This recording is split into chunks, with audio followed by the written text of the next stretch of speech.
The camera cuts through a haze of desert dust as the sun sets over a fortified compound of razor wire and steel.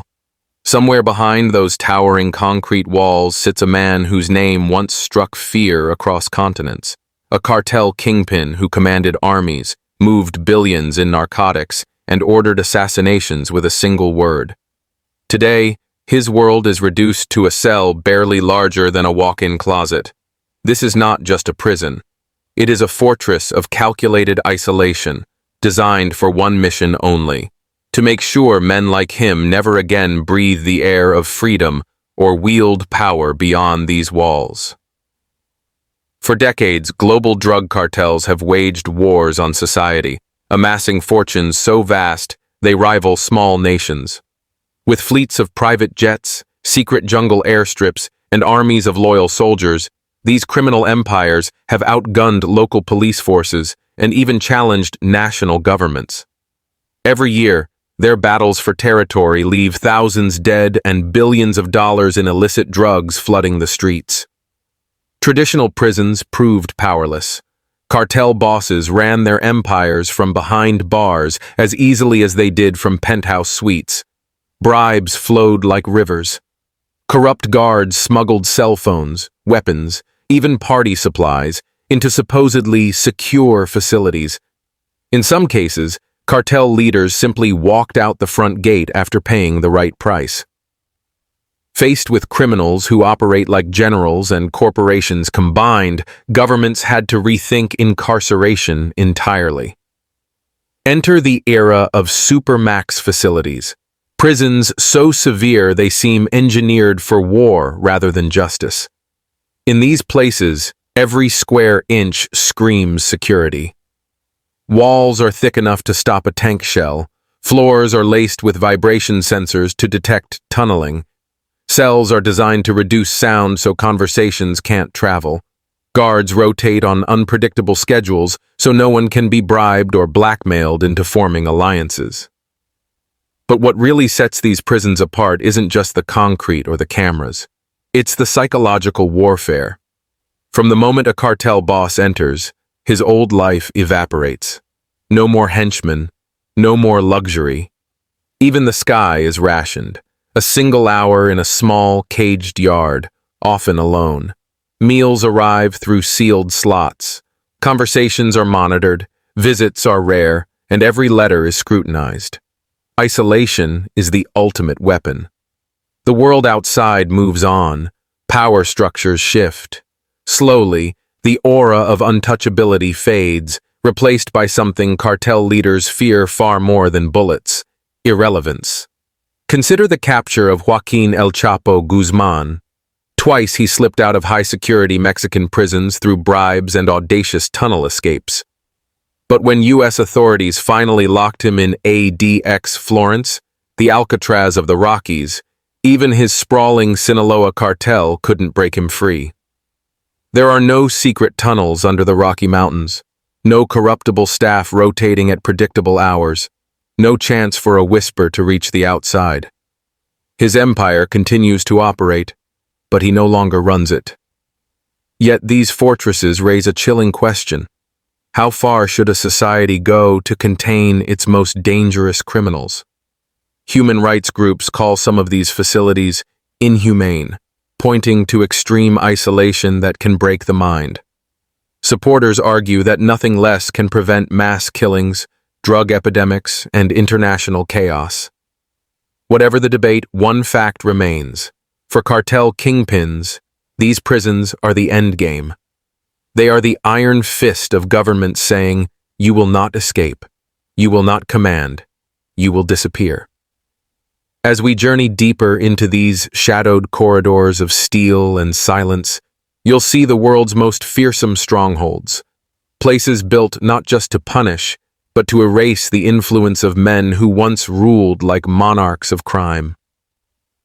Welcome to the inside story of the world's cruelest prisons for cartel kingpins, where power meets its cold, unyielding limit. Behind the towering gates of these supermax fortresses, security is more than a line of defense. It's an all-encompassing environment built to make escape not just impossible, but unthinkable. As a visitor passes the first perimeter, layers of technology begin to reveal themselves. Motion sensors embedded in the ground register every vibration, alerting a central command center before a single step is taken.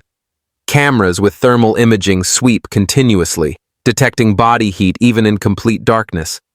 Drones circle above on randomized patterns, so no one can predict when the next aerial sweep will occur.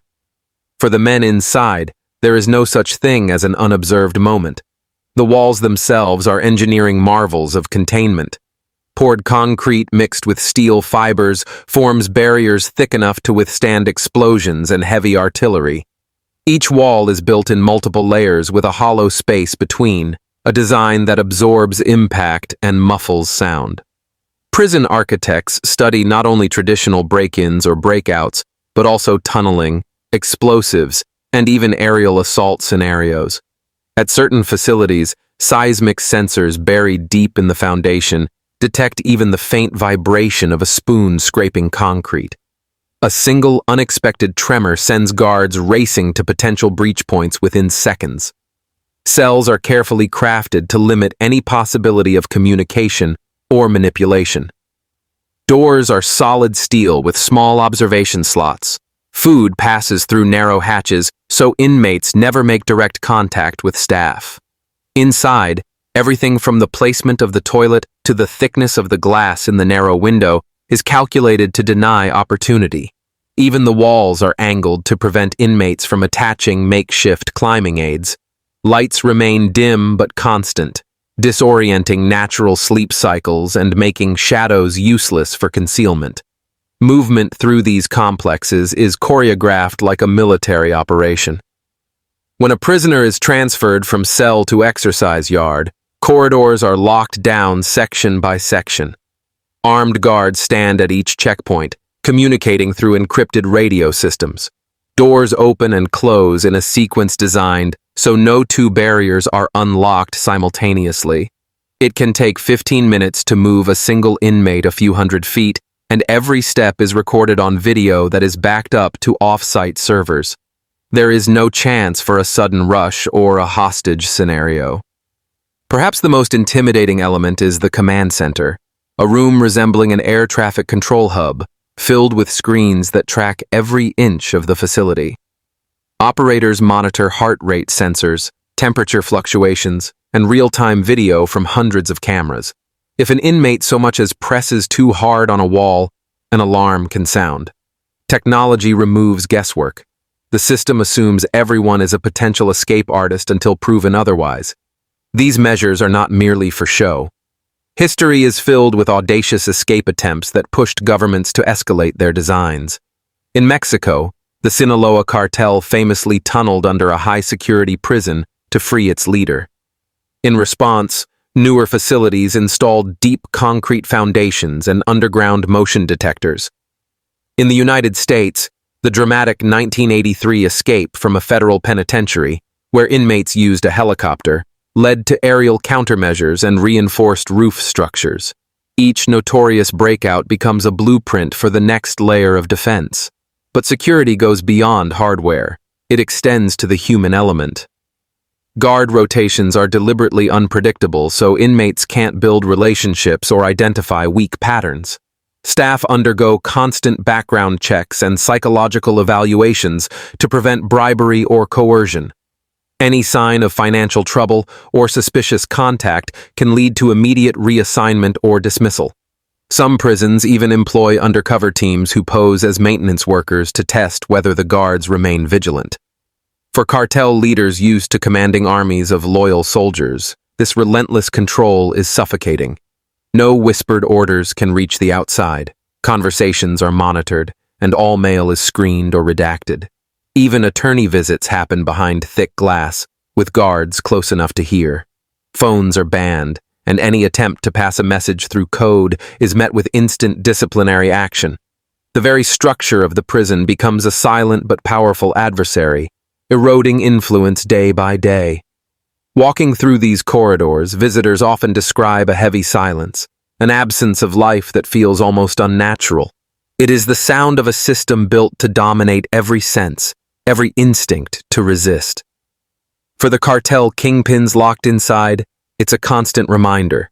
The outside world, once theirs to control, is now sealed off by layers of concrete, steel, and an unblinking eye that never sleeps. Daily existence inside these facilities is a calculated grind designed to strip away privilege, routine, and even a sense of time.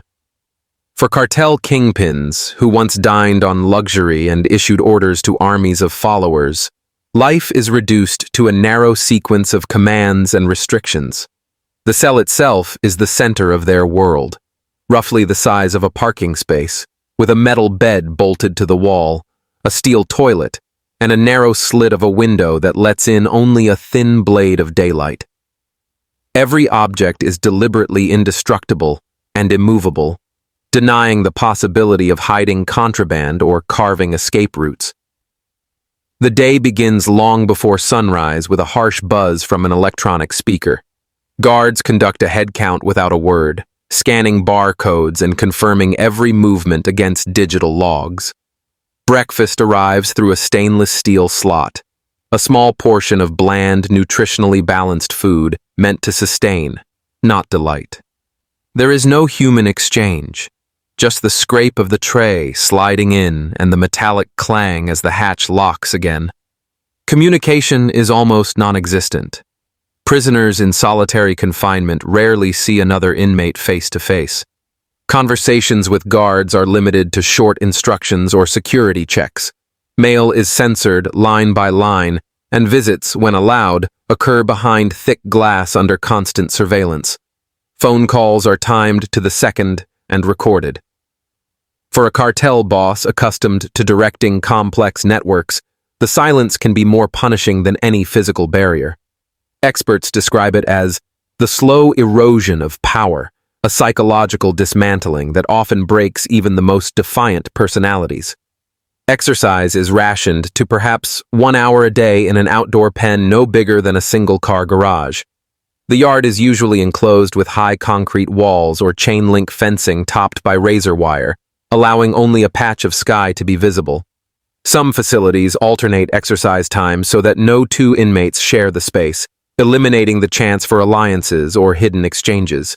In colder climates, that hour may pass in biting wind or snow, yet it remains the only opportunity to feel the open air. Inside the cell, time stretches endlessly. Lights glow at a low but unrelenting brightness, 24 hours a day, disrupting natural sleep cycles. Books are permitted, but carefully screened. Televisions, if allowed, are bolted in place and restricted to monitored programming. Inmates often describe a strange disconnection from reality, days blending together until they lose track of dates and even seasons. Psychologists warn that prolonged isolation can lead to anxiety, depression, and hallucinations. But the prison system views these effects as collateral in the mission to keep dangerous leaders powerless. Meals punctuate the monotony. Lunch in mid-morning, dinner by mid-afternoon, each a small calorie-counted serving. Special requests are ignored. Religious diets are sometimes accommodated, but always under strict supervision to prevent hidden messages or bribes. Even medical visits are conducted with maximum security. A prisoner complaining of illness might be escorted by an armed team, shackled at wrists and ankles, and treated in a sealed infirmary where every instrument is accounted for. Control extends to the smallest details. Showers occur only on scheduled days and last a few minutes, with guards monitoring through reinforced glass. Haircuts, clothing exchanges, and cleaning supplies follow rigid timetables. Any deviation triggers alarms and lockdowns. If an inmate refuses to comply, entire wings may be sealed, leaving others confined for hours or even days as a deterrent. For cartel leaders whose power once reached across continents, the contrast is staggering. Their empires continue to generate billions, but from inside these walls they have no say in the next shipment, no influence over rival factions, no to reward loyalty or punish betrayal. Messages smuggled through lawyers or corrupt contacts are intercepted with increasing efficiency. Gradually, their names fade from headlines, their reputations from the streets. To the outside world, they become ghosts, reminders of a once mighty force now silenced by concrete and discipline. This is the true heart of the punishment. Not pain or violence, but the deliberate dismantling of identity and authority. The system aims to break not just the body, but the myth, turning feared kingpins into isolated inmates known only by a number on a door. In these prisons, time is both weapon and warden, ensuring that the men who once ruled the drug trade are left with nothing but their thoughts and the unending echo of their own downfall. Across the globe, a handful of prisons have earned reputations as the ultimate cages for cartel leaders, each a grim monument to governments determined to choke off organized crime at its root. Among the most infamous is ADX Florence in Colorado, often dubbed the Alcatraz of the Rockies. Designed for America's most dangerous offenders, it houses terrorists, spies, and cartel bosses behind 12-inch thick concrete walls. Inmates spend 23 hours a day in solitary cells barely larger than a closet, with their single hour of outdoor time spent in a high-walled concrete pen that resembles an empty swimming pool. Even guards rarely speak to prisoners, and every movement is monitored by a network of cameras and motion sensors. For men who once commanded private armies, the silence is deafening. South of the U.S. border lies another fortress, Mexico's Federal Social Readaptation Center No. 1, better known as Altiplano.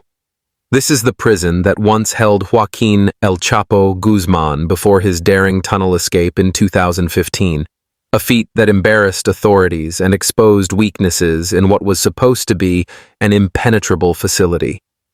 After his recapture, security measures were overhauled.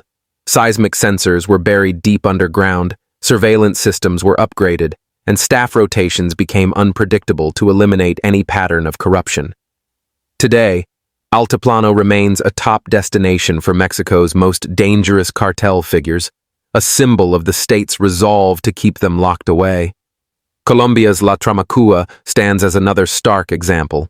Built in the searing heat of the country's northern deserts, it was intended to isolate the leaders of powerful drug cartels and guerrilla groups. The conditions are notoriously harsh: extreme temperatures, scarce water, and cramped cells. Human rights groups have repeatedly criticized the prison for overcrowding and limited medical care, but authorities argue that its remote location and unforgiving environment make it nearly escape-proof. For cartel captains used to tropical estates and urban hideouts, La Tramacúa is as punishing as it is secure.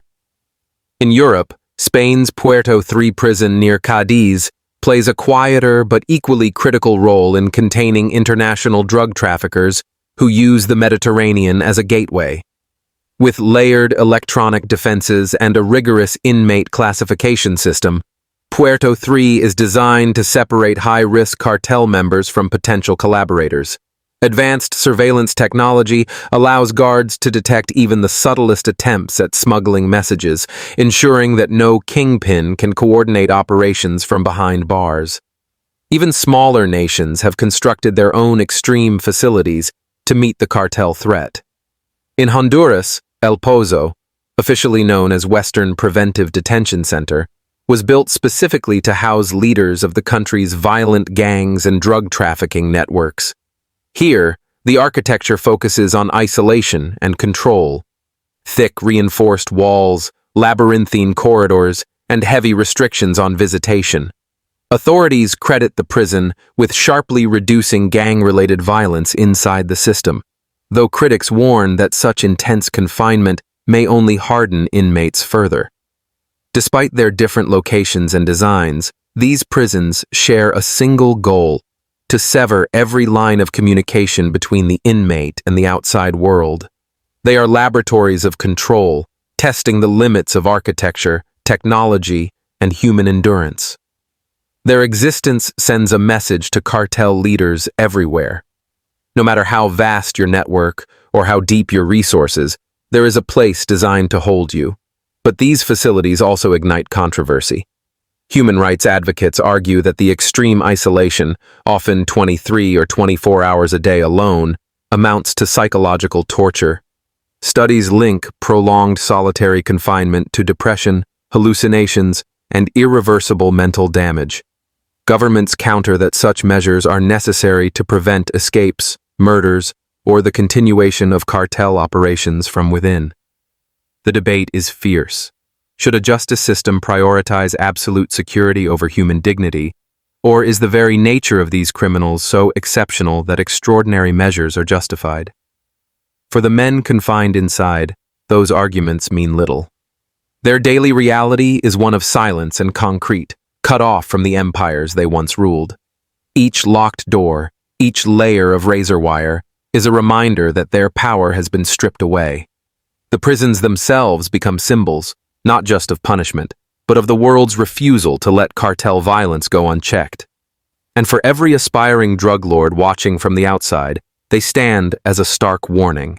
No empire, no matter how bloody or rich, is beyond the reach of a cell designed to erase a kingpin's influence forever. The question that hangs over these supermax fortresses is not just whether they can contain cartel leaders, but whether they truly solve the problem they were built to fight. Governments present these prisons as the final answer to organized crime, a way to sever the head of the snake and watch the body wither. In many cases, the strategy works in the short term. The moment a kingpin disappears behind layers of concrete and steel, street violence may dip and rival gangs lose coordination. Law enforcement agencies can breathe for a while, and communities scarred by drug wars see a temporary calm. But cartels are not ordinary criminal enterprises. They are multinational corporations with deep benches of leadership. Removing one boss often sparks an internal power struggle, a reshuffling that can unleash new waves of violence. Younger lieutenants fight to prove themselves, and splinter groups form, eager to carve out territory. The arrest of Joaquin El Chapo Guzman was celebrated worldwide, yet the Sinaloa cartel still thrives, adapting to new markets and new smuggling methods. Locking up the mastermind did not dismantle the machinery. There is also the question of cost. Supermax prisons demand massive budgets for construction, advanced technology, and an army of specialized staff. Each inmate can cost taxpayers hundreds of thousands of dollars a year, far more than a conventional prisoner. Critics argue that these resources might be better spent on prevention, treatment programs, or dismantling the financial networks that keep cartels afloat. Others counter that the public deserves absolute safety from men who can order mass killings with a phone call and bribe their way out of ordinary jails. Human rights advocates focus on another price: the psychological toll of extreme isolation. Medical research shows that spending years with little or no human contact can lead to depression, paranoia, and permanent cognitive damage. Inmates report hallucinations, panic attacks, and a sense of time collapsing into a haze. Some former guards acknowledge that watching a person unravel in solitary confinement can be unsettling, even haunting. They ask whether society should inflict suffering that borders on torture, even on men guilty of unspeakable crimes. Supporters of these prisons respond with a blunt reality. The people inside have orchestrated kidnappings, mass murders, and the flooding of entire nations with addictive drugs. They argue that without total control, without the sensory deprivation and airtight surveillance, these kingpins would simply continue to run their empires from behind bars. For families torn apart by addiction or cartel violence, the argument carries weight. The suffering of a cartel boss in a silent cell seems a small price compared to the devastation inflicted on thousands of victims. Still, the tension remains.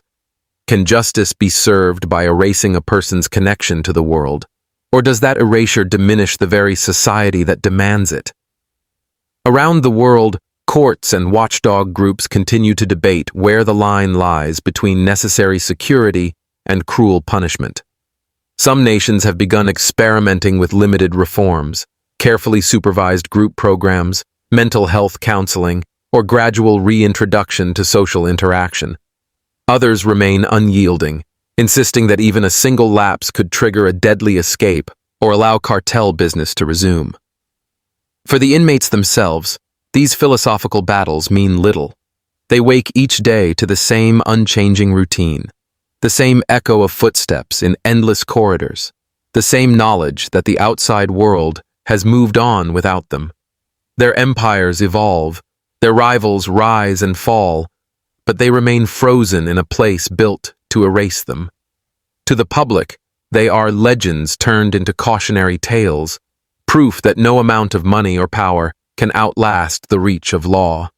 And so these prisons stand, silent and immovable, monuments to both human ingenuity and the darkness it seeks to contain. They are reminders that the fight against cartels is not won with a single arrest or a towering wall of concrete. It is a constant grinding struggle between those who build empires of crime and those who build the unyielding cages meant to end them.